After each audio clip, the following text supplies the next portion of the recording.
Hello guys! Marami kasi nagtatanong kung paano daw mag screencast live. Ngayon, ituturo ko sa inyo para isang panood na, isang turo na lang. Ang una mong gagawin guys, magawa ka ng video, patayo. Ay mag-edit ka. Halimbawa, yung video mo, seconds lang yun. Idugtong-dugtungin mo yon, dugtong-dugtungin. Mas maganda yung mahaba.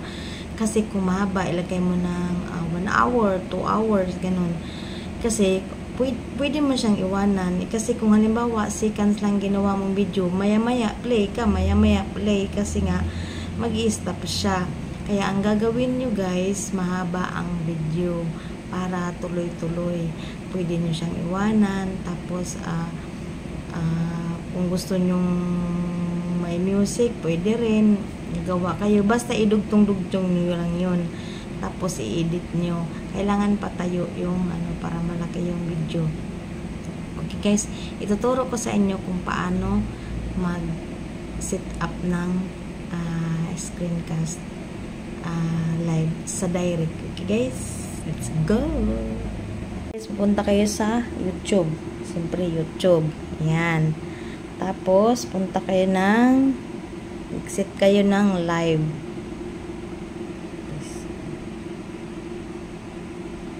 Ayan. Exit kayo ng live. Ganyan. Tapos, gagawa kayo ng caption. O anong caption nyo? Example,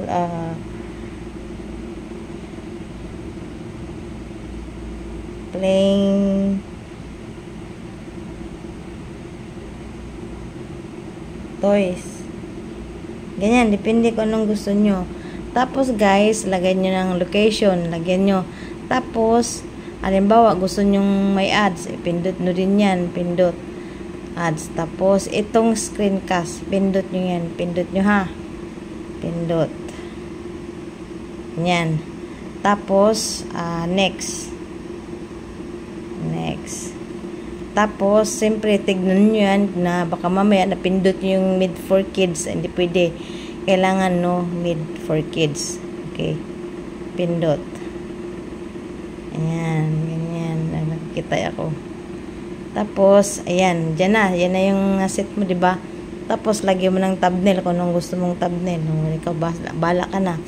Tapos, next. Tapos, got it. Pindot. Tapos, start now. Pindot mo. Tapos, ngayon guys, pupunta ka dun. Ikaw kung gusto mo, halimbawa, gusto mong i-on yung camera, pwede rin. Pwede nasa sayo yung on, off. Tapos, ito yung off ng camera mo. Diba? Off natin. Tapos, halimbawa, gusto mong, ayaw mong may music, i-mute. Ito yung mute. Ayan o, mute. Tapos, kung gusto mo kasi, halimbawa, may music. I-mute mo, ikaw lang makakarinig sa music ng video mo. Halimbawa, kung gusto mong marinig namin, nanonood, on mo yan. Tapos, punta ka dun sa gallery mo. Ayan. Sa gallery mo. Ayan, ang gallery mo. Magmili ka dyan kung ano mong gusto mong. Ito na, example natin. Ito. Ayan. Ayan natin, i-play. Ganyan. Tapos, ayan yung go live. Pindutin mo yung go live. Pindot mo. Tapos, ano na namin yan, maririnig. Tapos, ayan o, maririnig. Tapos, i-on mo yan. Ayan. Para marinig namin yung music. Tapos, ito, yung ginawa ko, ayan, ilang minutes lang yan.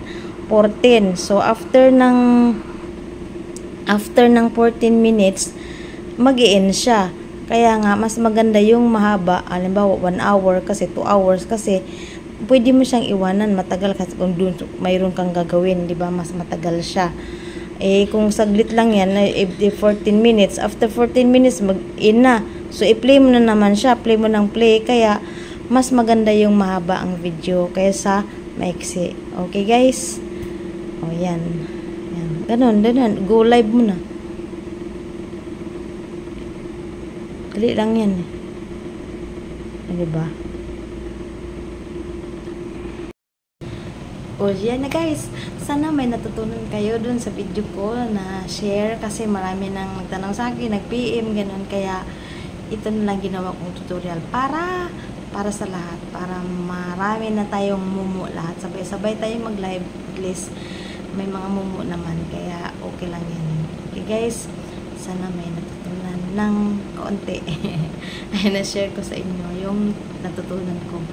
Okay guys, si-share ko lang din kasi sinishare din yan sa akin, kaya i-share ko din sa inyo.